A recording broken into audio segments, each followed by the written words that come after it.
lang yung pagbo-boyfriend, ha? Kundi papatigilin kita sa pag-aaral. Wala kang kadala-dala. Alam mo naman laging ganyan ang nararanasan mo, ah. Eh, hindi naman dahil sa pagbo-boyfriend ko yung pagbaba ng grades ko eh. Oo, may boyfriend ako, pero hindi yung dahil dito. Dahil yun sa inyo. Kasi pinipressure nyo ako eh.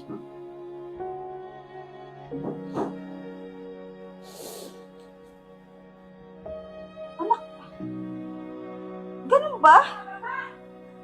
Hindi ko alam, anak. Layla, hindi ko alam na nape-pressure ka na sa akin.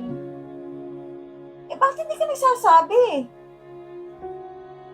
Alam mo, wala namang problema sa akin kung mag-boyfriend ka eh. Ang gusto ko lang naman kasi, maging maayos ang pag-aaral mo.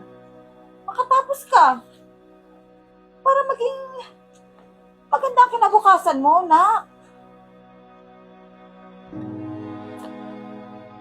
Sorry ma, kung nakasagot ako ng ganun.